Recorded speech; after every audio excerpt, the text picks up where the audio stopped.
போற்றுதலுக்குரிய துணை பொதுச் செயலாளர் அண்ணன் சிடிஆர் நிர்மல்குமார் வந்திருக்கிறார். வணக்கம்ண்ணா. வணக்கம்.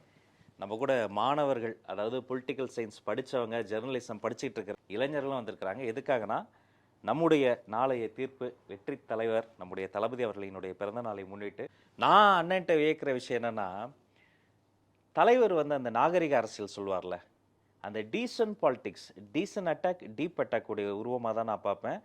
ப்ரெஸ் மீட்டில் அவ்வளோ கேள்விகள், எவ்வளோ கேள்விகள் ட்ரிகர் பண்ணுற மாதிரி கேட்டால் கூட, இந்த நகைச்சுவை வடிவில் ஒரு படத்தில் சொல்லுவார்ல, எவ்வளோ அடித்தாலும் தகர ரொம்ப நல்ல வேணாம், அந்த மாதிரி துளி கூட நிதானம் இழக்காமல் ரொம்ப காமன் கம்போஸ்டாகவே நீங்கள் ஹேண்டில் பண்ணுவீங்க. பொதுவாக ஊடகங்களை எப்படி ஹேண்டில் பண்ணணும்? ஃபஸ்ட்டு வேணுன்றது சென்சேஷன், இன்னொன்று இன்டர்னல் அஜெண்டா. ஸோ அந்த கொஸ்டின்ஸ் எப்போயும் உங்களுக்கு சார்பாக இருக்காது.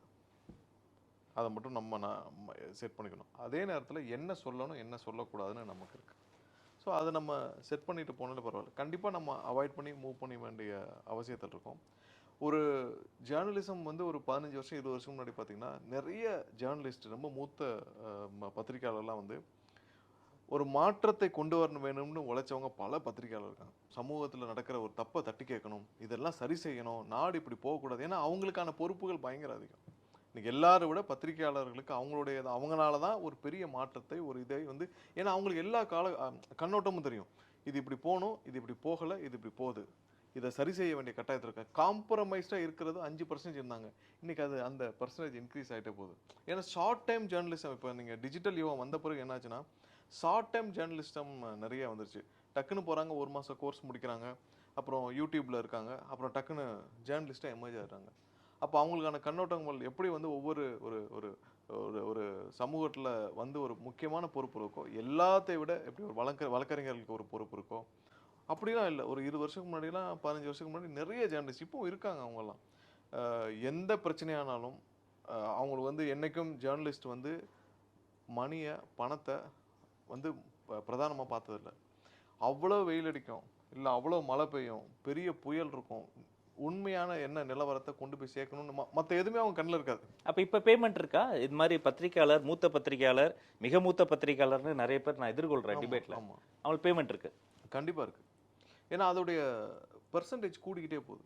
அது ரொம்ப வருத்தமான ஒரு விஷயம். ஏன்னா நடுநிலையாக இருந்தாலே போதும். இன்றைக்கி ஜேர்னலிஸ்ட்டு, பத்திரிகையாளர்கள் நடுநிலையாக இருந்தாலே போதும். சமூகத்தில் நடக்கிற தவறுகள், இன்றைக்கி இருக்கிற தவறுகளில் ஒரு 80% நடக்காது. ஸோ இதை சரியாக செஞ்சாலே இன்றைக்கி சமூகத்தில் பெரிய அளவில் மாற்றம் நடக்கும். Impact of social media in current politics. தகவல் தொழில்நுட்ப அணி எல்லா கட்சியிலையும் வந்துருச்சு. நம்ம கட்சியை பொறுத்த வரைக்கும் நம்ம கட்சியே தகவல் தொழில்நுட்ப அணி தான் பூந்து விளையாடுறாங்க பசங்க. இப்போ இருக்க அரசியல் இதோடைய தாக்கம் எந்த அளவுக்கு இருக்கும்? பெரும்பாலும் நீங்கள் ஒவ்வொரு காலகட்டத்திலையும் பார்த்தீங்கன்னா, மக்களை சென்றடையக்கூடிய ஒரு பிளாட்ஃபார்ம், ஒரு மீடியம் இருக்கும். இப்போது முன்னாடி நாடகங்கள் வச்சு, நாடகங்கள் மூலமாக மக்களை போய் சென்றடைவாங்க. ஏன்னா அப்போல்லாம் தியேட்டர்ஸே கம்மி. ஸோ அதுக்கப்புறம் கொஞ்சம் கொஞ்சமாக பத்திரிகைகள், ஏன்னா படிக்கிற மக்கள் அதுக்கப்புறம் வந்ததுனால ஒரு 60ஸ்லாம் பத்திரிகை மூலமாக பெரிய புரட்சிகள்லாம் நடந்துச்சு. ஒவ்வொரு காலகட்டத்தில் டிவி வந்துச்சு. டிவியில் 90ஸ்லாம் எல்லாமே டிவி மூலிமா தான். டிவி நியூஸஸ் என்ன வருதோ அது மக்களுக்கு போய் சேர்ந்துச்சு. அதனால பெரிய அரசியல் மாற்றமே நடந்துச்சு. இப்போ சோஷியல் மீடியா தான். ஏன்னா மக்கள் டிவியை பார்க்குறதே கம்மியாயிடுச்சு.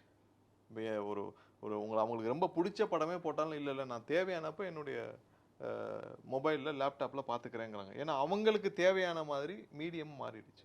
முன்னாடி மீடியம்காக இப்போ காலையில் வந்தால் பத்திரிகை காலையிலவே படிக்கணும், நியூஸ் வந்தால் அந்த 8 மணிக்கு நியூஸில் போய் உட்காரணும். அது இல்லாமல் எனக்கு தேவையானப்போ நான் பார்த்துக்கிறேன் அப்படின்னு அந்த வசதி வந்த பிறகு இது ரொம்ப குறைஞ்சிருச்சு. ஸோ அதனால் சோஷியல் மீடியாவில் வர்ற கருத்துக்கள் கிட்டத்தட்ட ஒரு 95% மக்களை கண்டிப்பாக இன்ஃப்ளூயன்ஸ் பண்ணுது. அது மக்களும் பெரிய அளவில் தாக்கத்தை ஏற்படுத்துது. ஸோ அதனால தான் இன்றைக்கி அது தவிர்க்க முடியாத ஒரு மிகப்பெரிய பிளாட்ஃபார்ம். ஒவ்வொரு ஸ்டேஜ்லேயும் மைட் பி ஆஃப்டர் 10 இயர்ஸ் இதில் ஒரு சேஞ்சஸ் வரலாம். பட் எல்லா காலகட்டத்திலும் ஒரே பிளாட்ஃபார்ம் இருந்ததில்லை. ஆஃப்டர் 10 இயர்ஸ் இதுவும் மாறலாம். ஒரு கார்ட்டூன் பார்த்தேன், ரொம்ப சங்கடமாக இருந்தது. காமராசர், கக்கன் அவர்களையெல்லாம் முரசொல்லி நினைக்கிற ஒரு ஆர்ச்சிவில் போட்டிருந்தாங்க. ரொம்ப மோசமாக அவங்க பாலினத்தையே ரொம்ப கொச்சைப்படுத்தி ரொம்ப இழிவாக கார்ட்டூன் போட்டிருந்தாங்க. ரொம்ப அதிர்ச்சியாக இருந்தது. திமுகவினுடைய ஆபாச தாக்குதல், குறிப்பாக இணைய வழியில் செயல்படக்கூடிய இளைஞர்கள், பெண்கள், அவங்கள் மீது ரொம்ப மோசமாக போகிற போக்கில் ஆபாசமாக தாக்குதல் தொடுக்கிறாங்க. இது திட்டமிட்டு செய்யப்படுவதா, இல்லை தலைமைக்கு தெரியாமல் இந்த மாதிரி பண்ணுறாங்களா?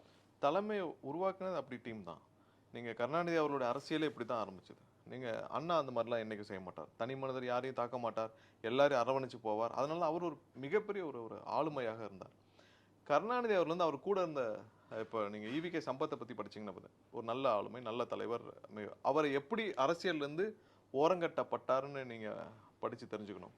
ஒன்றுமே இல்லாமல் ஒரு சில பேரை வச்சு தாக்க விட்றாங்க, 4 பேர் முன்னாடி அடிக்க விட்றாங்க, அப்புறம் அவர் அவதூறாக பேசுகிறாங்க, அப்புறம் அவரே அரசியல் வேணான்ட்டு ஒதுங்கிறார். பிரதமர் காங்கிரஸில் ஒரு உலகமே போற்றும் ஒரு தலைவராக திருமதி இந்திரா காந்தி அம்மையார் இருந்தாங்க. அவரை இங்கே தமிழகத்தில் திமுக அளவுக்கு அசிங்கமாக பேசினது இல்லை. அதை பத்திரிகையிலையும் போட்டு அசிங்கமாக பேசி, கொச்சையாக பேசி, என்ன பண்ணணுமோ பண்ணாங்க. இது அவங்களுடைய தலைவர் கட்டமைச்சது. ஏன்னா எப்படி யாரை இப்போ நீங்கள் இருக்கீங்க, ஒரு லெவலில் டாலரேட் பண்ணுவீங்க.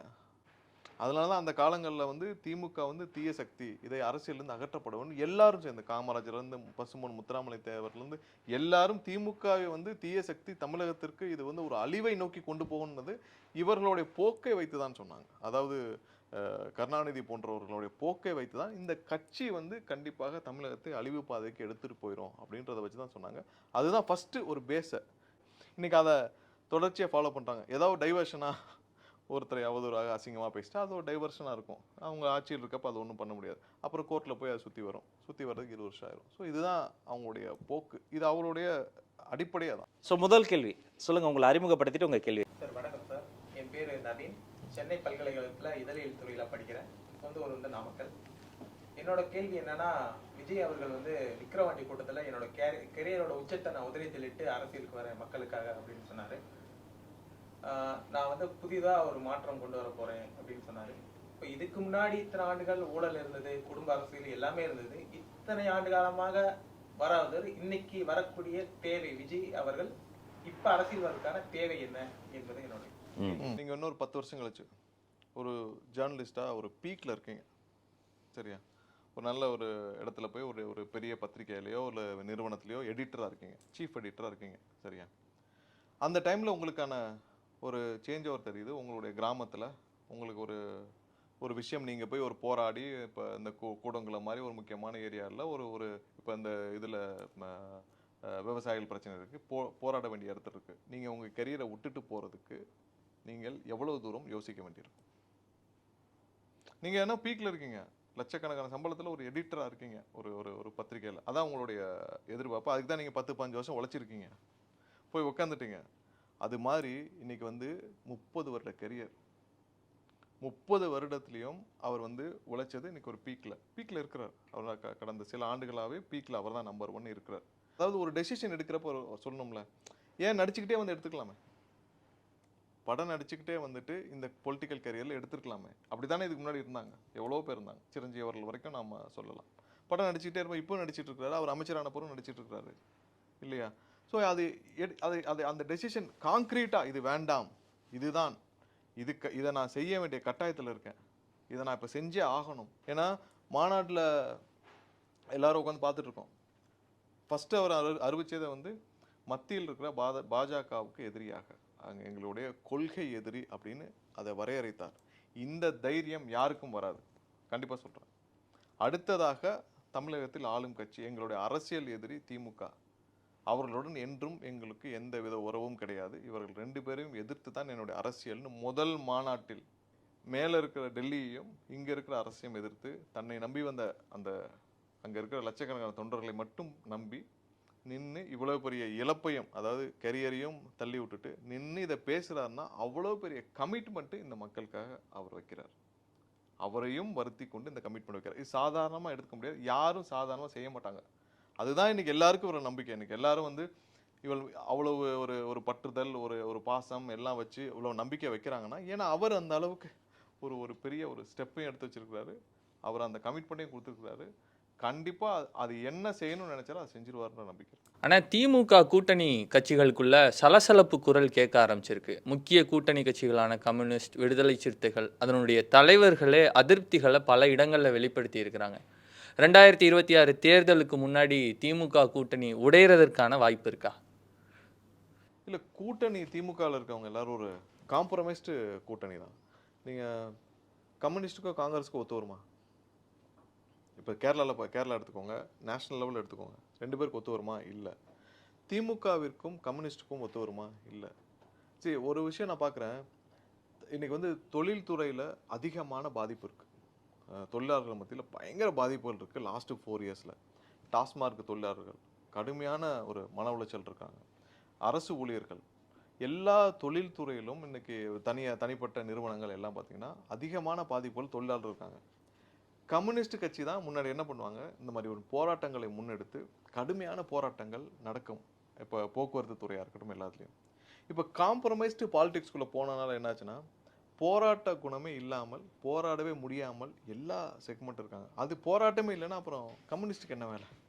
சரி, நியாயமான விஷயங்களுக்கு கூட நீங்கள் வந்து ஒன்றும் சும்மா எதிர்க்க தேவையில்லை.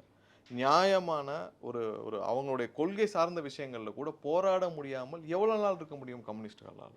ஸோ அவங்களுடைய அடிப்படையே என்னென்னா, தொழிலாளர்கள், அவங்களோட தொழிலாளர் வர்க்கத்துடைய உரிமைகள், அதை பாதுகாக்க வேண்டிய இடத்துல தான் கம்யூனிஸ்ட் இருக்காங்க. ஸோ அவங்களுக்குள்ளேயே எனக்கு வந்து ஒரு சலசலப்புகள் வர காரணமே என்னென்னா, அவங்களால போராட முடியல. இப்போ அண்ணன் இவர் திருமாவுக்கு வந்து முன்னாடி இருந்த ஒரு ஒரு பெரிய ஒரு ஒரு ஆதரவு இப்போ இல்லை. அது அவரே சொல்கிறாரு, நிறைய இடத்துல கூட்டம் இல்லை, கூட்டம் குறைஞ்சிக்கிட்டே போகுதுன்னு. ஏன்னா ரொம்ப காம்ப்ரமைஸ் பண்ண மிகப்பெரிய ஒரு போராளி. நான் ஒரு 2004-05 பார்க்குறப்பெல்லாம் வந்து மிகப்பெரிய ஒரு திறமையான ஒரு தலைவர், மிகப்பெரிய ஒரு போராளி. அவரை கொஞ்சம் கொஞ்சமாக கரைச்சி 2009 திரு கருணாநிதி அவர்கள் அவருடைய ராஜதந்திரத்தில் கொண்டு போய் அவர் ஃபஸ்ட்டு கரைச்சார்.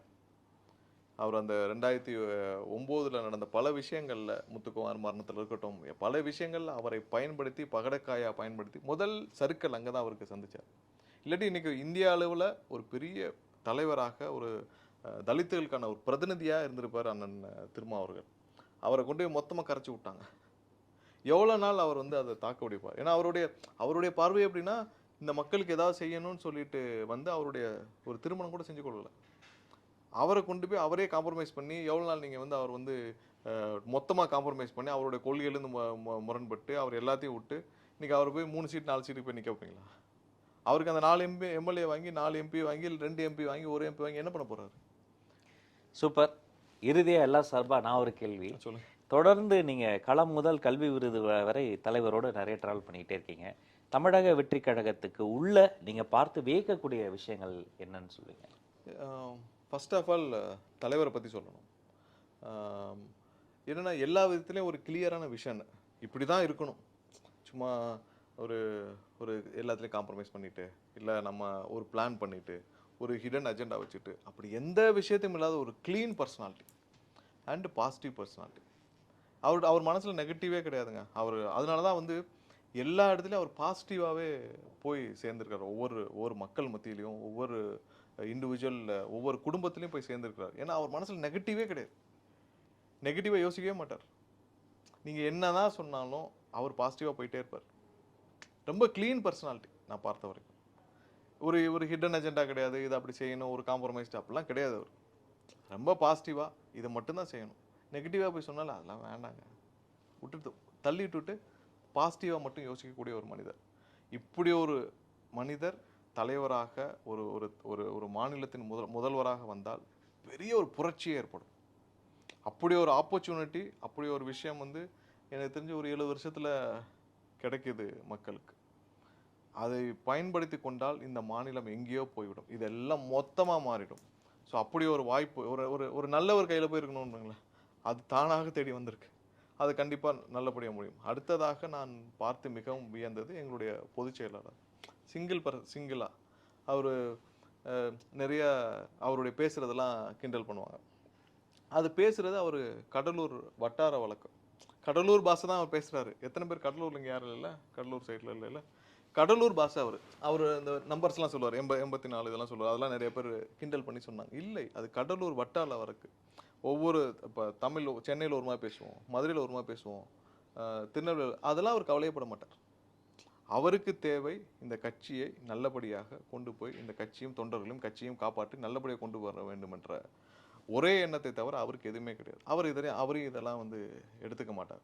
இதை சொல்லக்கூட இன்னைக்கு ஒன்றும் இல்லை, ஒரு வட்டார வழக்கில் ஒரு அந்த பகுதியில் பேசக்கூடிய ஒரு சொந்த பாஷையில் பேசியிருக்கிறார். அதை ட்ரோல் பண்ணக்கூடிய ஒரு மனநோயாளி மாதிரி தான் இன்னைக்கு திமுக இருக்கு. இப்போ சென்னை பாஷையில் பேசினா அதை போய் ட்ரோல் பண்ணிக்கலாம், கடலூர் பாஷையில் பேசுகிறார். அந்த 9 ரூபாய் நாணயம் படத்தில் கூட இதெல்லாம் அதே அவர் அவர் ஒரு எங்களுடைய பொதுச்செயலாளர் அண்ணன் புசி ஆனந்த் பேசினா அதே மாதிரி தான் பேசியிருப்பாங்க. அந்த ஒரு படம் வந்திருக்கும், திரு சத்யராஜ் அவர்கள் நடத்தியிருப்பார். அந்த படத்தில் இதே பாஷை தான் இருக்கும்.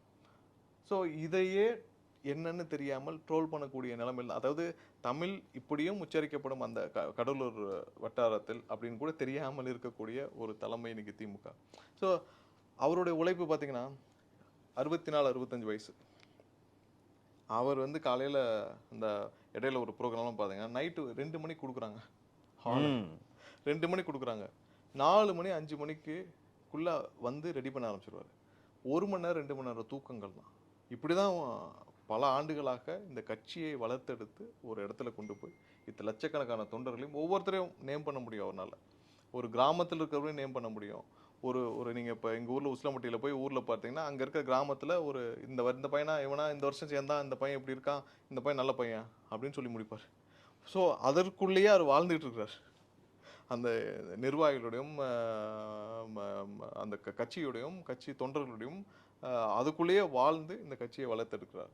இது மாதிரி ஒவ்வொரு விஷயமும் மிகப்பெரிய அளவில் கண்டிப்பாக, ஏன்னா இதை கொண்டு போய் சேர்க்க வேண்டும்ன்ற ஒரு எண்ணம் இருக்கணும்ல. இதை இப்போ ஒரு பெரிய ப்ராசஸ், இது பெரிய ஒரு முயற்சி. இந்த முயற்சியை கொண்டு போய் சேர்க்க வேண்டிய விஷயங்கள் இருக்குல்ல, அதுக்கான நிறைய விஷயங்கள் ஒரு மற்ற ஒரு சோகால்டு கட்சிகளை அங்கே இருக்கிற தலைவர்களை பார்க்கும் பொழுது எல்லாமே வந்து மிகவும் புதுசாகவும் மிகவும் ஒரு ஒரு வியப்பாகவும் இருக்கக்கூடிய விஷயம். நான் சும்மா சொல்லல, நீங்களும் அதை சொல்லுவீங்க. நான் பார்க்குற நிறைய பேர் நீங்களும் அதை சொல்லுவீங்க. நீங்களும் அவரை பற்றி பேசுவீங்க. அவருடைய ஒவ்வொரு செயலையும் பார்த்துட்டு இந்த கல்வி விருது வழங்கும் விழா இதை பார்த்தோம். இதில் ஒவ்வொரு விஷயத்தையும் ஏன் இது செய்யணுன்றதை பார்த்தோம். அடுத்து கவர்மெண்ட் ஃபார்ம் ஆனாலும் அவர் சிஎம் ஆனாலும் செய்கிற ஒவ்வொரு விஷயத்தையும் பார்த்து இப்படியும் செய்யலாமா அப்படின்னு சொல்லுவீங்க. இப்படி ஒரு பாசிட்டிவ் பர்சனாலிட்டியா, இப்படி ஒரு பாசிட்டிவ் பர்சனா யாரும் இருக்க முடியாதுங்க. இவ்வளோ ஒரு பாசிட்டிவ்னஸோடு இருக்க முடியாது. இப்படி ஒரு பாசிட்டிவ் பர்சனாலிட்டியான்னு கேட்பீங்க. இது எல்லாம் 100% நான் உணர்ந்த உண்மை. அதை தான் தெரியப்படுத்த நினச்சேன். மற்றபடி அனைவருக்கும் என்னுடைய வாழ்த்துக்கள். நல்ல ஒரு ஜேர்னலிஸ்டாக, நல்ல ஒரு பத்திரிகையாளராக இந்த துறையில் நீங்கள் சிறக்கணும், நடுநிலையாக கடைசி வரை இருக்கணும்னு கேட்டுக்கிறேன். நன்றி. உண்மையிலே வினாக்குறியா அல்ல, வியப்புக்குறியா வாழக்கூடிய வெற்றி தலைவர் எங்கள் தளபதிக்கு தாலாட்டு நாள் வாழ்த்துக்கள். அண்ணன் சொன்னதை போல மூத்த பத்திரிகையாளர்னு எல்லாரும் பேசிக்கிட்டு இருந்தாங்க. இளம் பத்திரிகையாளர், வருங்கால பத்திரிகையாளரை சந்திக்கக்கூடிய வாய்ப்புகள் கிடைத்தது. பொலிட்டிக்கல் சயின்ஸ், ஜெர்னலிசம் இருக்கக்கூடிய பேக்ரவுண்டில் இருந்து வந்து பொலிட்டிஷியன் கூடவே இன்றைக்கி நம்ம பேசியிருக்கிறோம். நிகழ்ச்சியில் பங்கெடுத்த உங்கள் அத்தனை பேருக்கும் நல்லதே நடக்கட்டும், நல்லமே சொல்லட்டும். நன்றி. நன்றி.